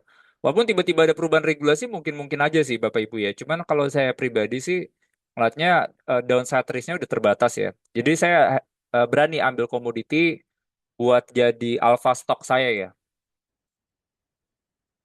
Em, Ya ini yield obligasi moodnya udah sempat kemarin ya yield kita kan naik lumayan banyak 7,3 yang 10 years-nya sekarang udah turun lagi ngasih gambaran premi risikonya oke. Nah, ini asing belum belum firm ya masuk ke Indo ya, nanti-nanti dulu nih. Cuman kalau yang buat fixed income yang SBN-nya udah pelan-pelan udah masuk sih, moodnya udah lumayan bagus. Berani aja masuk Bapak Ibu di posisi yang sekarang gitu ya. Jadi karena valuasi kita ini sangat atraktif. Jadi ini ya, cuman ini tetap nih kita kan bayangin nih yang lain tuh valuasinya mahal-mahal ya, signifikan sih Indonesia ini. Karena gini ya, maksudnya nanti kalau misalnya tipikalnya kayak gini, ini kan ibaratnya tuh kalau kita ngomongin ibaratnya kayak zaman-zaman dulu ya, ini ibaratnya kayak growth stock versus value stock. Orang tuh sekarang di fase sekarang tuh lagi kejar semuanya tuh growth stock gitu ya. Kenapa gitu ya? Karena kayak contohnya kita ngelihat di Kospi, MSCI-nya Kospi, itu uangnya masuk banyak semua ke situ. Karena si Indonesia tuh sebenarnya kita nggak riding kayak thematic wave-nya ya. Thematic wave-nya tuh sekarang adalah semiconductor, tech related, AI related. Kita nggak ada di situ. Kita typical ibaratnya kayak saham tuh kita value stock. Apakah ada rotasi gitu ya growth stock ke value stock? Ada. Ketika misalnya ya ya mungkin ya zaman-zaman dulu tuh kita rame-rame saham-saham yang kayak wah nih Goto nih Bukalapak dan lain-lain, exposure dan lain-lain gitu. Cuman ternyata ketika growth-nya susah, monetisasinya susah, switch lah akhirnya value stock atau typical consumer goods yang konvensional atau eh, istilahnya ibaratnya kayak old money stock gitu ya. Nah, itu ada sector rotation tuh. Nah, kita tunggu inflection itu sebenarnya. Nah, jadi Indonesia tuh sekarang belum ada di fase yang kayak tematiknya itu tadi. Cuman akan ada potensi sector rotation, bukan sector rotation kayak mungkin aset rotation itu ke value-value stock kayak Indonesia ketika nanti delivery-nya tuh nggak muncul gitu ya. Karena bandingin gitu, maksudnya kalau kita ngeliat yang global itu 19, develop 20 market gitu ya. Emerging market aja kita 13 kali. Dengan struktural tadi ya yang MSCI udah review. Jadi harusnya sih kayak menurut kita harusnya secara eh, attractiveness-nya ada ya. Cuman investor tetap nih akan coba ngelatin yang earnings-nya. Karena kemarin nih banyak yang downgrade earnings nih. Harusnya kan kemarin kita bisa sampai 15% kan. Karena ada beberapa kebijakan, habis itu kayak kayak contohnya tambahan royalti, ekspektasi NIM bank juga aja lebih kecil, banyak yang turunin nih growth-nya gitu ya. Nah, jadi ini ya typical typical value stock ya. Growth-nya tipis-tipis gitu ya, cuma valuasinya atraktif. Jadi itu menurut saya sih sebenarnya gak usah takut gitu ya pegang ISG di valuasi yang sekarang. Em, ini sedikit gambaran ya soal stock winner dan juga ini. BRMS saya suka ya, saya udah pernah mention sih Bapak Ibu ya. Saya suka growth-nya. Terlepas dari saya kan dulu heavy ke emas ya, karena itu kalau saya lihat tuh dari fase yang sekarang di harga BRMS 660 itu atraktif ya. Karena gini ya, saya udah sering mention juga. Pertama adalah dia punya kayak grade-nya itu bagus. Kan dia kalau nggak salah tuh sekarang 1,1 gram ya, 1,2 gram per ton gitu ya. Itu lebih tinggi dibandingkan emas. Kedua juga mereka ongoing yang Gorontalo mineralnya munculnya nanti di 2027 ya. Tambangnya jadi beres, udah mulai bisa di apa kontribusiin gitu ya, udah bisa commissioning, itu earningsnya bisa lompat. Produksi dari 80.000 jadi 270.000 gitu. Jadi ini company-nya menarik ya, BRMS. Apalagi di fase sekarang kan emas kan udah turun lumayan dalam. Ya ini saya masih ini ya. Mayora saya udah pernah mention juga minggu lalu saya mention juga ini company-nya bagus, menarik, revenue structure-nya banyak non rupiahnya. Buffer di neracanya juga ini company kuat gitu ya. Ini company kuat. Mereka nggak cuma main di Indo doang, mereka mainnya di beberapa negara, expand terus keluar. Jadi saya suka sih ya ceritanya. Secara positioningnya juga kalau kita secara volume masih bagus, pelan-pelan juga market share mereka tuh di tiap segmennya tuh top 3 pasti ya. Beverages, coklat, wafer dan lain-lain. Mayora oke sih menurut saya.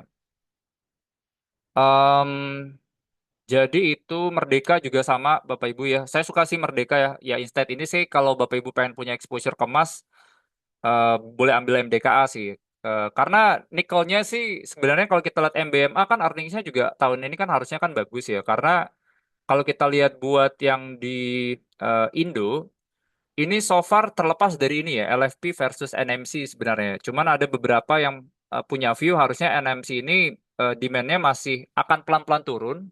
Cuman tetap ada marketnya gitu ya. Karena ini tipikal yang sebenarnya kayak NMC ini kan ibaratnya kan density energinya kan tinggi. Ada risiko dari masalah kayak security-nya. Karena kan ya tiba-tiba bisa meledak, apalagi kayak tipikalnya negara tropis kayak Indo gitu ya. Nah, cuman ada yang ya punya point of view-nya sebenarnya ini cocok kalau buat yang kayak tipikalnya long range gitu. Jadi harusnya sih MBMA ini masih ada di, saya nggak lihat kayak akan yang positif ya, karena saya lihatnya pelan-pelan LFP ini akan kayak growth-nya akan lebih kenceng dibandingkan NMC. Cuman NMC ini tetap ada marketnya ya. Jadi itu sih. Apalagi ini sih sebenarnya saya kemarin ngobrol sama Harum ya. Kenapa ini saya share aja sih. Saya nggak mau bilang ini setuju dan nggak setuju. Cuman ya saya ngobrol karena Harum ini kan sebenarnya kan lagi expand banyak ke Adspal kan. Mereka lagi expand banyak ke Adspal. Mereka juga akhirnya banyak jualan keluar juga. Salah satunya Xingshan yang ambil. Cuma mereka banyak jualan juga ke Middle East gitu ya. Nah, cuman mereka punya point of view bahwa nanti akan ada fase inflection. Istilahnya adalah kayak LFP sekarang, itu kan emang lebih murah dibandingkan NMC. Harganya lebih murah. Cuman mereka punya point of view bahwa itu tidak akan bertahan karena itu ada subsidi dari pemerintah. Jadi kalau itu di take out, mungkin kurang lebih akan tetap lebih mahal NMC ya. Cuman spread diskonnya tuh nggak akan signifikan dengan kompensasi yang sebenarnya dikasih long range ya. Maksudnya ini yang lebih panjang. Jadi itu ya. Jadi ya sebenarnya ini ya maksudnya MBMA menarik juga Bapak Ibu coba liatin. Apalagi saya punya lihat tahun ini kan mereka eh, semuanya udah banyak yang commissioning, revenue udah muncul. Ini earnings masih bisa lompat 20-30% sih. Jadi saya masih masih oke ceritanya. Cuman kalau yang lebih clean, saya lebih suka KMDKA sih. Guva properti enggak dulu sih. Ini juga ya hati-hati dulu. SMIL rental forklift kayaknya juga nanti dulu nih naik dan turun volatility-nya tinggi. Dewa, Dewa, saya sih enggak sih. Pribadi saya udah pernah mention juga gitu ya. Karena gini, maksudnya kita kan coba lihat eksekusinya seperti apa ya. Cuma kan Dewa ini kan sebenarnya yang lagi mereka ongoing kerjain ini adalah mereka mau coba gantiin kontrak buat ke bumi. Jadi gini, Bumi itu tuh sekarang struktur kontraktornya itu ada kayak si em, Pama itu yang UT jadi kontraktornya, terus mereka pakai internal sebenarnya. Nah, Dewa tuh sekarang lagi ini lagi coba ngobrol gitu ya sama si Bumi kalau bisa si 10%-nya kontraknya kita bisa bisa makan. Jadi karena gini kan, Bumi ini kan lagi apa ya, lagi transformasi kan. Jadi ketika misalnya Salim masuk, gimana caranya mereka bisa neken cash cost? Jadi mereka coba kerjain kontraktornya itu sendiri. Makanya makin gede tuh porsi mereka punya internal kontraktor. Nah, cuman pelan-pelan Dewa tuh ini ya, kalau bisa tuh Dewa udah punya porsi di situ, cuman yang internalnya mereka lagi coba eh, minta ke Bumi, minta ke Salim itu buat mereka yang coba kerjain. Cuman yang overall gini ya, kalau kita ngomongin kayak Dewa ya, ini kan ibaratnya kan mereka banyak ke eh, grup Bumi related ya. Cuman point of view dari kayak pihak ketiganya saya belum terlalu ngeliatin tuh. Nah, itu yang kayak menurut saya kalau seandainya mereka bisa dapat ke pihak ketiga, itu jadi ngasih gambaran bahwa secara eksekusinya bagus. Nah, jadi itu sih buat Dewa ya. Cuman saya nggak terlalu nyaman karena gini sih sebenarnya. Karena kan kontraktor ini, kita kan tahun ini kan dipangkas RKB-nya kan. 790 juta jadi 600 juta ton. Jadi intinya tuh kerjaan makin dikit sebenarnya. Makanya jadi bisnis-bisnis kontraktor tambang nih saya masih belum berani sentuh dulu sih. Jadi itu TPIA, TPIA sebenarnya menarik ya. Karena kan ini, kalau kita lihat kan harga minyak turun harusnya bagus. Kalau kita tahu bahwa TPIA ini kan base-nya nafta. Nafta itu tuh ibaratnya kayak oil related ya.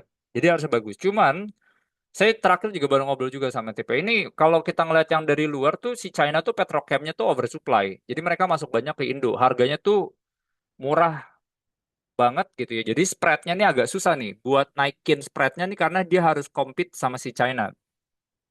Jadi itu yang bikin berat menurut saya. Jadi secara bisnisnya terlepas dari naftanya udah turun harusnya bagus. Sama yang kedua ini sih, kalau kita ngeliat TPIA itu tuh secara struktur shareholdersnya itu free floatnya kayaknya nggak nyampe 20% deh terakhir kalau saya cek. Coba saya cek ya. Nah jadi itu yang saya sebenarnya masih masih agak hati-hati dulu ya Bapak Ibu ya. Jadi kalau buat grup-grupnya PP, apalagi kalau misalnya floatnya rendah, saya kayak nggak berani sentuh ya. Sekarang tuh masyarakat mereka tuh yang non warkatnya tuh 14,56%. Cuman itu belum masukin yang namanya Marigold Resources sama Bangkok Bank Public Company. Jadi mungkin posisi sekarang free floatnya cuma 10 ya. Nah itu hati-hati tuh. Jadi itu em, aman saya masih suka. Saya udah ceritain Archie Gold. Ya, related ya. Dia itu punya tambang Toka Tindung. Grade-nya sih so far oke ya, Bapak Ibu ya. Kalau main punya exposure sih menurut saya sih masih oke ya, gold related ya. eh Stock losers ini TCPI. TCPI ini dia kan tipikalnya ini ya. Coba wait.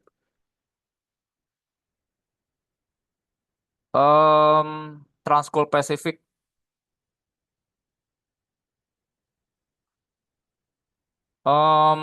Ya ini logistik ya. Ya logistik kalau buat batu bara sih saya kayaknya nanti-nanti dulu ya. Karena kontraknya kan nggak makin banyak kan. RKB-nya yang di-cut. Dia nggak cuma di batu bara doang, cuman nikelnya juga ada. Jadi nanti. Telkom nanti ya. Saya udah pernah mention juga sih. Growth-nya belum muncul sih. Agak berat. BSD saya udah bahas juga. Properti saya masih belum belum berani sentuh dulu sih. Karena growth-nya tuh marketing sales-nya paling single digit. Agak-agak susah kayaknya. ADI, batu bara, tadi juga angkanya turun, belum terlalu bagus juga. Em, Moodnya juga sama ya, energi kan kayak trennya tuh pelan-pelan tuh bakal turun gitu ya, karena harga minyaknya udah drop.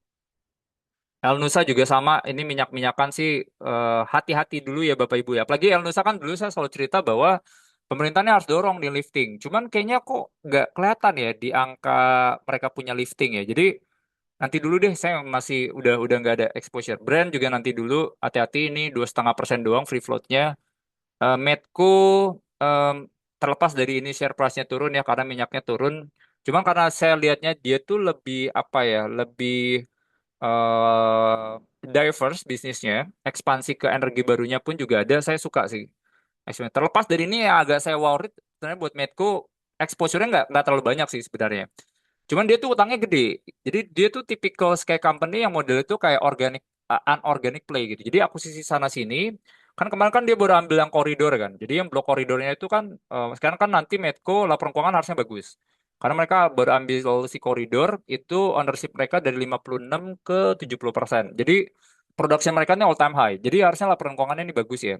Laporan keuangan bagus, harga nggak akan terlalu turun lah. Karena kan mereka modelnya itu kayak fixed kontrak. Jadi harusnya laporan keuangan nanti second quarter bagus.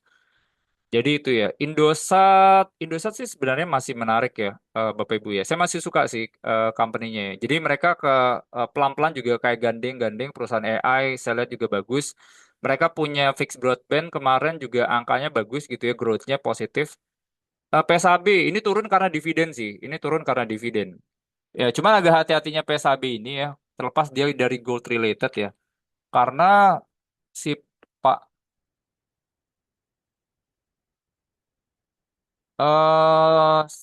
struktur shareholdersnya itu adalah masyarakatnya cuma 7,5% ya, Bapak Ibu ya.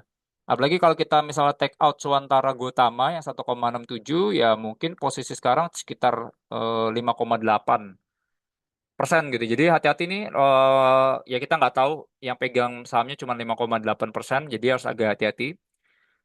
SMGR, nanti ya. Saya sih emang kalau emang semen-semenan kalau di Indonesia kayaknya masih berat ya. Properti demandnya nggak terlalu bagus kemarin. Kelihatan semen kantongnya yang porsinya 70% kayaknya nggak kontrak.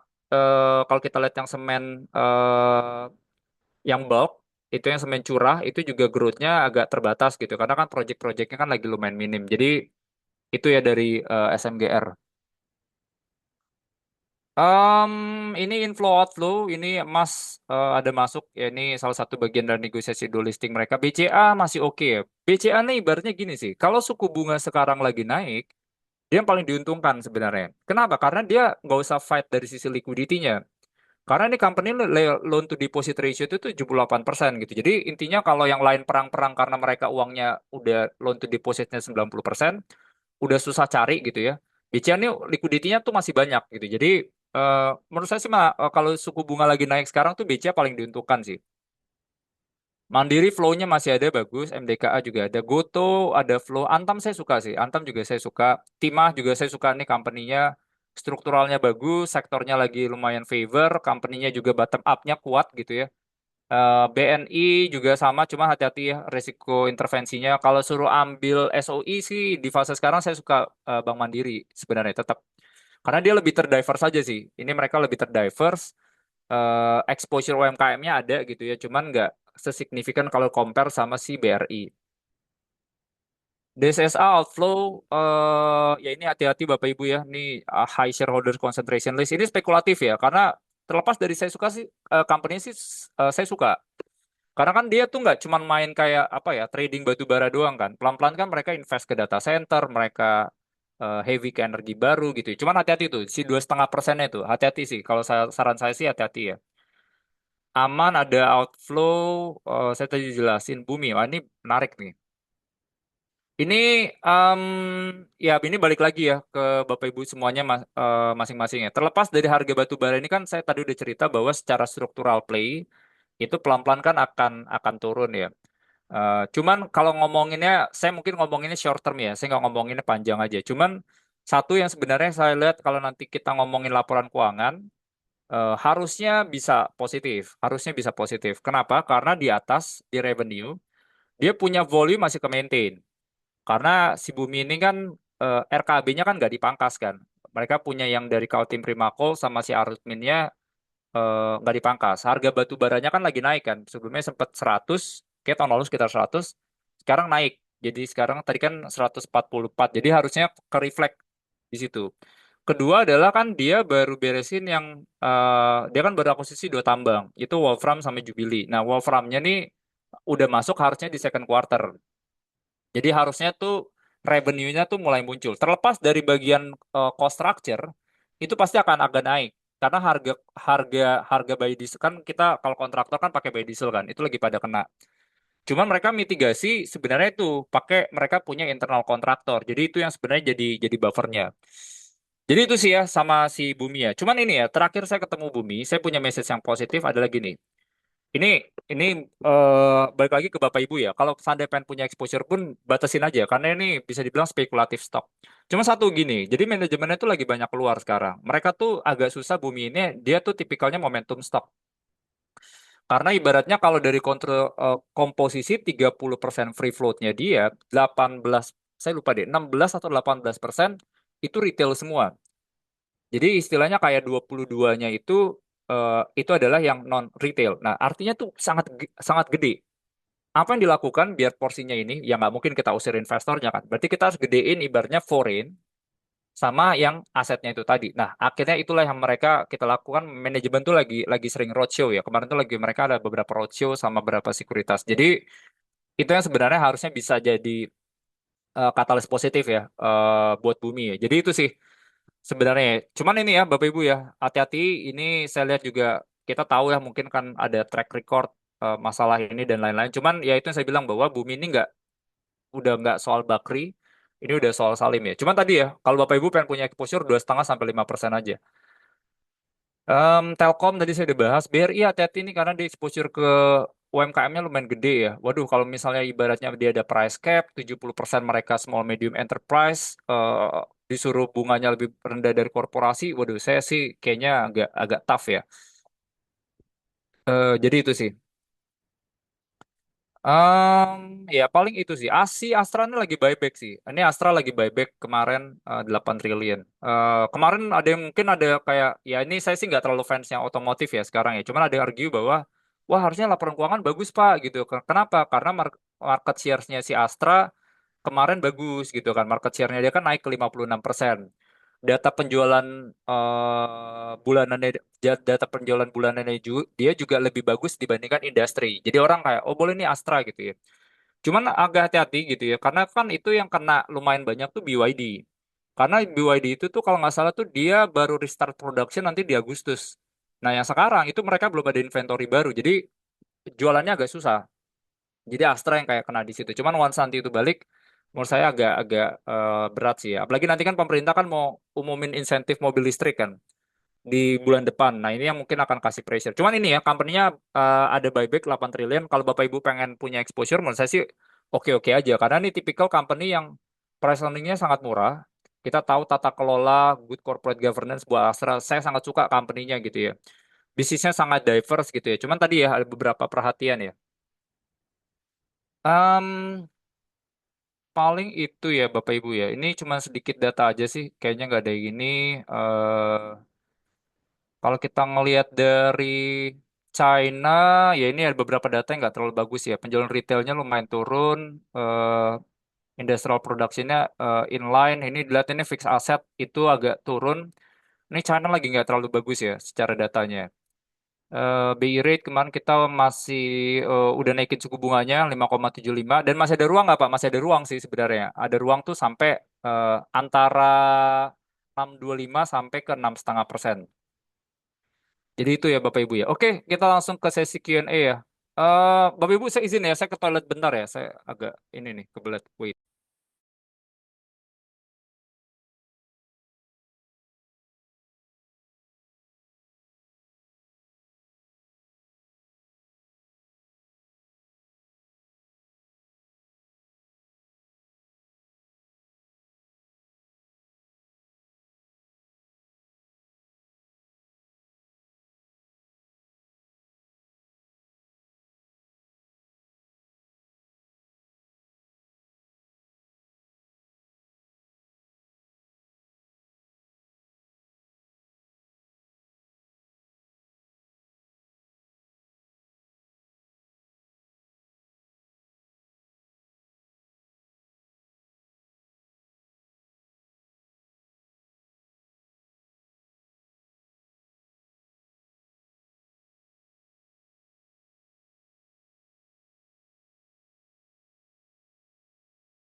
Wah, saya sampai lari-lari. Bentar ya Bapak Ibu.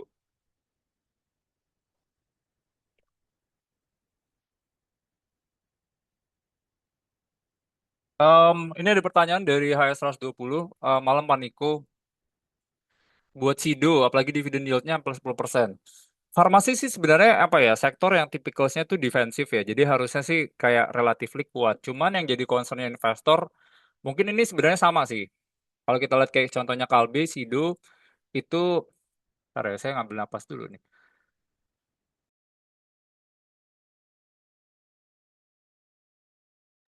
Nah, jadi concernnya investor itu sebenarnya satu. Kalau misalnya, kalau saya ya, mungkin kalau kita ngomongin bottom up, mungkin beda case ya. Karena Sido ini tipikal company yang saya lihat tuh sangat kuat. Mereka diverse keluarnya ke Filipina, ke Malaysia, itu porsi ekspor revenue-nya pelan-pelan tuh tiap tahun tuh naik gitu. Jadi saya lihatnya tuh positif ya buat buffer mereka punya revenue. Nah, cuman kalau kita ngomongin secara top down ya, kalau dari point of view saya sih gini sih, farmasi ini yang jadi concern investor sebenarnya sama, kayak case-nya adalah Kalbe. Pertama adalah nilai tukar. 80 ibaratnya 80% cost-nya mereka itu adalah raw materials. Itu rata-rata yang mungkin Sido lebih rendah dibandingkan Kalbe ya. Cuman porsinya tuh mereka ada tetap ada API-nya, itu yang menurut kita akan berat. Jadi itu. Kedua adalah masalah kayak purchasing power. Selalu ceritanya masalah purchasing power karena kita tahu ya, maksudnya kalau yang kayak concernnya Kalbe, itu kan growth-nya kemarin sebenarnya bagus ya. Kalau kita lihat di 2025 tuh bagus. Karena mereka punya bisnis logistiknya jalan terus, porsinya makin gede gitu ya. Jadi yang China tuh banyak yang masuk Indo, jadi growth-nya itu. Cuman kalau growth yang dari misalnya bisnis pharmaceuticals-nya, kayak contohnya obat-obatan gitu ya, yang misalnya kayak generik, unbranded generics gitu ya, demand-nya nggak terlalu bagus. Bukan nggak terlalu bagus, demand-nya agak sedikit melambat. Karena kan ini pembelinya itu JKN ya. JKN tuh sekarang kalau kita lihat secara coverage mungkin udah di atas 94, 95. Jadi udah nggak kemana-mana. Jadi growth-nya agak-agak lumayan terbatas. Nah, kalau misalnya buat case-nya si Sido itu eh concern-nya masalah purchasing power sih. Karena biasanya tuh kalau kayak bayangin kita Sido muncul satu saset itu kan kalau nggak salah sekitar 4.000 ya. Mungkin beda-beda ya. Kalau kita ngomongin modern trade mungkin bisa 4,5. Jadi itu relatif mahal. Nah, jadi ketika misalnya kayak dari sisi ekonomi lagi belum terlalu bagus di fase yang sekarang, biasanya tuh demand-nya agak-agak susah terbatas, agak-agak terbatas. Jadi itu sih sebenarnya concern-nya buat ke Sido ya. Jadi itu siap lagi dividen yield-nya hampir 1%. Iya, dari dividen yield oke sih. Cuman di fase sekarang itu yang kita masih nggak terlalu nyaman nih. Karena rupiah nih jadi perhatian dari investor. Masih ada yang punya perspektif bahwa ada ruang nilai tukarnya tuh masih bisa melemah. Jadi itu sih sebenarnya ya. Em, Pak Felix boleh share tentang Bumi, Tekim, dan Harum. Bumi ya, tadi saya udah bahas ya Pak Felix. Kalau bumi sih sebenarnya gini sih. Pertama adalah kita ngomong revenue dulu. Revenue itu dua fungsi. Ada volume sama ada harga. Harga lagi naik, oke.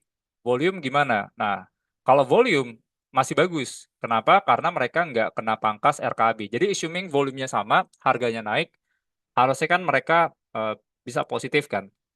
Karena si Bumi ini em, dia tuh tipikalnya tuh dia IC 5. Jadi itu mereka IC 4 atau IC 5 gitu. Jadi mereka tuh tipikal-tipikal yang mainnya tuh 3.800. Jadi kalau Revic value-nya tuh di level situ. Jadi itu kayak demand-nya lagi bagus, harganya juga lagi tinggi. Jadi di situ oke. Yang kedua adalah dari sisi cost structure. Cost structure sih masih bisa naik, akan ada tekanan, margin akan sedikit ke pressure karena harga energinya lagi lumayan naik. Cuman mereka tuh banyak yang dikerjain secara internal. Itu salah satunya adalah mereka kerjain jadi kontraktor sendiri sebenarnya. Nah, itu yang sebenarnya menurut kita sih bisa bagus ya. Makanya kelihatan kalau kita lihat mereka punya cash cost-nya itu pelan-pelan tuh sebenarnya trennya lagi turun gitu. Jadi harusnya sih buat company-nya secara struktural tuh makin bagus ya. Jadi itu sih Pak Felix ya. Sama second quarter mereka udah bisa masukin revenue dari Wolfram-nya. Kalau inline semuanya kuartal 3 atau kuartal 4 tuh yang Jubilee, yang di Australia itu juga bisa masuk ke laporan keuangannya. Itu yang typical bisnisnya tuh dia emas, by produknya tuh tembaga. Sama tuh mereka ada announcement nanti ada akuisisi tambang juga deket-deket situ tuh ada Wolfram Jubilee. Itu mereka kata rencananya tuh announce-nya akan di third quarter, fourth quarter. Jadi menurut saya sih sebenarnya ini ya, short term-nya ceritanya bagus ya. Terlepas dari saya udah bahas tadi bahwa harga batu bara ini long term kayaknya agak-agak berat sih. Harum nih, saya juga baru ini sih. Harum nih sebenarnya menarik ya. Cuman yang saya agak ini, pertama gini. Jadi Harum ini di fase yang sekarang ini kan lagi transisi. Mereka kan punya tambang batu bara. Mereka lagi pelan-pelan diverse bisnis mereka tuh ke nikel. Mereka pakai vehicle-nya tuh ada yang namanya, pertama awal-awal tuh mereka ke nickel pig iron. Jadi nickel pig iron itu kan banyak dipakai buat ke stainless steel kan. Itu yang ngambil paling gede di dunia itu kan si Tsingshan. Dia kan nomor satu kan buat produksi stainless steel. Jadi dimakan semua tuh sebenarnya situ. Cuman kan emang ini ya, karena ini ibaratnya nickel pig iron ini sektornya lagi nggak terlalu favor, barangnya oversupply, jadi harganya nggak terlalu bagus. Cuma mereka diverse bisnis mereka. Jadi salah satu yang mereka kerjain itu adalah mereka bikin yang buat kayak nickel mate. Nickel mate itu tuh bisa dikonversi juga itu buat ke istilahnya buat yang ke baterai listrik. Mereka hydroxide nama MHP. Sama bukan MHP namanya. Ya nickel mate itu bisa dipakai buat ke baterai katoda juga. Sama mereka gedein juga tuh si MHP-nya hydroxide itu yang buat baku buat si baterai katoda juga. Nah, jadi itu sih harum sih. Nah, itu yang mereka positif itu mereka kerjain. Nah, cuman yang jadi PR, jadi si Harum ini kan dia punya tambang tuh di Kalimantan Timur, itu kan ada di Weda Bay. Nah, si Weda Bay itu ada di atas tuh namanya mereka ngambil nikelnya itu, saprolite limonite-nya tuh namanya dari PT POS. Nah, sekarang si PT POS-nya tuh lagi di ramp up sama mereka. Jadi tuh dulu mereka ambilnya sekitar cuma 1 juta ton, mereka lagi mau naikin tuh ke 10 juta ton. Nah, itu yang masalah eksekusi yang kita lagi coba liatin ya. Bisa jalan atau enggak sebenarnya. Karena gini sih, kalau seandainya mereka banyak ambilnya dari pihak ketiga, itu PR. Kenapa? Karena harga limonad saprolite ini kan ibaratnya ada namanya harga patokan mineral. Jadi ada floor price-nya. Nah, kalau mereka ambil sendiri integrated, oke, mereka ada PT POS, mereka punya smelter, mereka ada downstream, ada off-taker-nya. Cuma kalau mereka beli limonite saprolite-nya dari third party, ada floor price-nya, jadi itu bikin agak susah tuh sebenarnya. Harganya jadi lebih tinggi, marginnya akan lebih kena. Nah, jadi itu sih. Nah, cuman ini juga eh, bisa dibilang tuh mereka nggak akan bisa langsung makan semua ya, karena ini butuh waktu sih. Karena buat yang mereka punya current smelter sekarang, mereka tuh kapasitinya bisa sampai 18 juta. Saya lupa deh berapa-berapa porsi limonade saprolite-nya, cuman mereka totalnya 18 juta. Jadi dari 1 juta mau ke 10 juta, nanti ke 18 juta. Kalau misalnya belum ini, mereka harus mau nggak mau ambil pihak dari pihak ketiga. Nah, jadi itu sih sebenarnya kalau misalnya ada HPM, nah itu yang bikin mereka tuh agak agak beratnya di situ sih. Jadi itu em, dari Harum sih Pak. Cuman kalau misalnya saya ya pribadi ya, integrated nickel nih sebenarnya banyak, company-nya banyak. NCKL integrated, Inco juga ada. Mereka ibaratnya punya punya upstream, downstreamnya mereka punya. Jadi cuman Harum nih ibaratnya tipikal yang menurut saya tuh growth-nya accelerated ya. Jadi dia tuh bisa growth-nya sangat kencang. Cuman tadi tuh saya lagi coba liatin execution risk-nya gimana. Jadi itu sih. Tekim ya. Aduh, Tekim sama INKP nih typical value ya. Saya sih agak lupa deh. Ibaratnya kalau misalnya INKP tuh dia kan kuatnya tuh di eh papernya ya atau pulpnya saya lupa. Saya nanti get back ya Pak. Saya agak lupa nih Tekim INKP ini saya agak lupa. Nanti saya coba kabarin ya. Wah ini sama juga nih Pak Alex, INKP dan Tekim. Mungkin Nicholas nanti lebih lebih ini ya lebih lebih paham nih. Eh Saratoga. Em, PT Posnya sih belum ya Pak, cuma target mereka sih terakhir di 10 juta itu sih. Nanti kita coba lihat yang angka second quarter sih. Cuma mereka tetap ibaratnya masih, angkanya sih sebenarnya kemarin nggak terlalu bagus. Cuman mereka tetap maintain guidance-nya mereka itu tahun ini bisa 10 juta yang dari PT Posnya. Jadi itu sih Pak, Pak Ridwan ya. Saratoga ini sebenarnya ini ya, maksudnya typical investment company harusnya sih ada beberapa yang sebenarnya saya nggak terlalu ini. MDK-nya sih oke ya, MDK-nya oke. Bisnis tebiknya saya nggak terlalu nyaman. Karena bisnis menara di Indonesia agak susah. Karena gini sih, maksudnya typical bisnis ini kan yang kayak modelnya tuh kayak jalan tol. Mereka pinjem bank banyak, mereka sewa lahan 10 tahun, mereka bikin menara. Nah, permasalahan adalah funding cost-nya kan sekarang lagi mahal kan. Itu yang jadi PR nih. Makanya ini tipikal yang kayak company yang debt to equity itu bisa 3 kali, 4 kali gitu. Jadi agak lumayan berat. Sama yang kedua, dari sisi structure, bisnisnya ibaratnya kan dulu pemainnya 7. Mereka masih punya bargaining. Sekarang tuh pemain telkonya tunggal 3. Bargaining mereka turun. Makanya kalau kita lihat kayak eh, sewa menara, per bulan itu dulu 18 juta. Sekarang 12 juta, kemarin sempat terakhir kalau nggak 10,5 juta. Jadi itu tarifnya tuh turun terus. Jadi growth di bisnis ininya udah agak terbatas ya perhitungan ya. Cuman yang mereka lagi banyak kerjain tuh pasti yang namanya tuh fiber to the home. Nah, itu jadi source growth yang baru buat mereka. Cuman kontribusinya masih kecil sih. Jadi tebiknya saya nggak terlalu bagus. Kalau MPMX Auto saya juga nggak terlalu favor gitu ya. Jadi kalau misalnya pengen punya exposure mending ambil MDKA-nya sih. Kalau saya pribadi ya, Pak Ridwan ya, itu menurut saya sih. Em, Update kebijakan ekspor satu pintu oleh DSI, ini kan yang buat CPO, batu bara sama ferroalloy ya. Jadi saya kalau ngobrol sama yang di pasar sih Pak, so far sih belum ada kayak kebijakan ya, actualnya seperti apa yang harus mereka lakukan, yang bisnis batu bara. Jadi belum ada apa-apa sih Pak. Jadi di tahap awal ini benar-benar masih di fase sosialisasi ya. Jadi so far sih update-nya adalah di fase yang sekarang masih maintain kebijakannya itu adalah setiap company, setiap emiten itu yang misalnya mau jualan dari luar itu harus melalui Danantara. Jadi intinya kalau yang terakhir saya ngobrol, ibaratnya nih kalau kita misal dokumen ada 10 tik.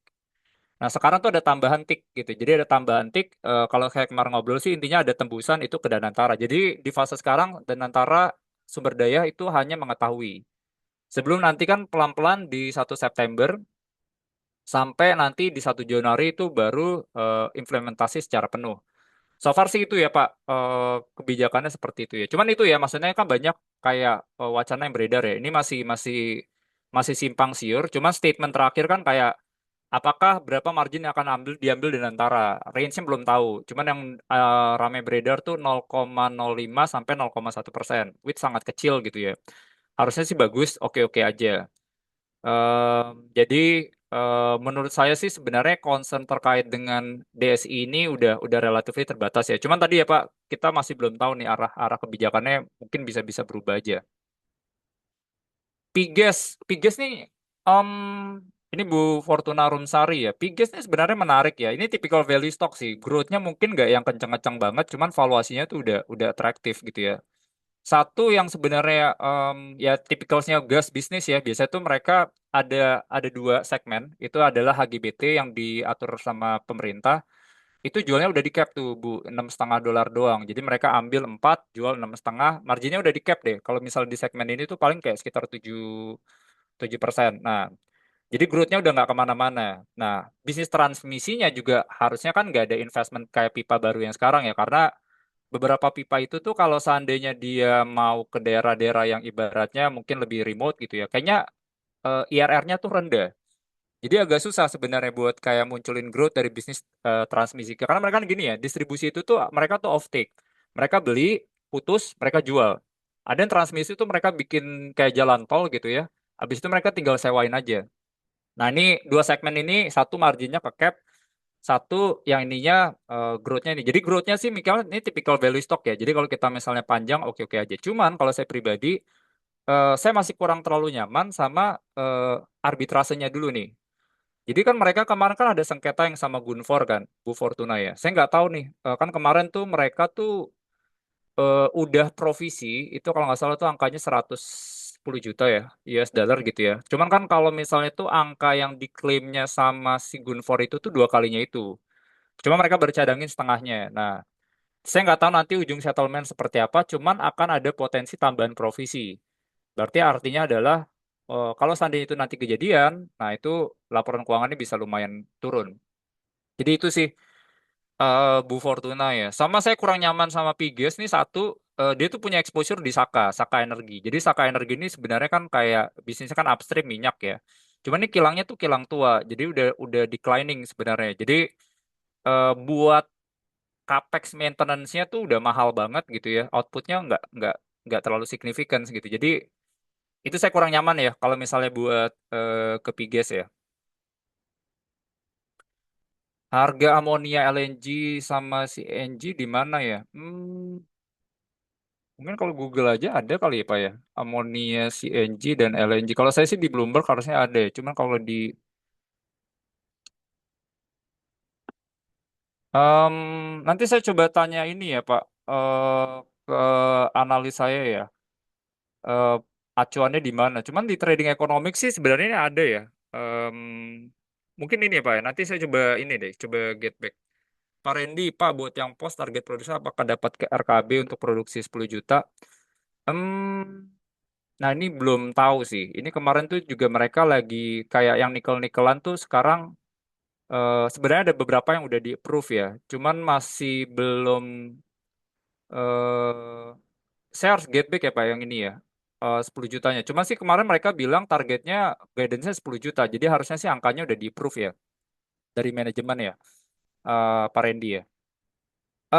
Bapak Ibu mungkin ini aja ada beberapa PR saya kayaknya saya nanti beresin nanti di minggu depan. Sorry saya ambil waktunya Nicholas harusnya sesinya ini udah lebih seru. Nanti Bapak Ibu kalau yang lebih susah-susah nih udah ke Nicholas aja lah. Dia lebih lebih hatam nih semua nih masalah-masalah pulp and paper, masalah komoditi kayaknya makanannya Nicholas semua nih. Oke Bapak Ibu semoga insightful sesinya buat di hari ini. Makasih semuanya. Lanjut Bro Nick.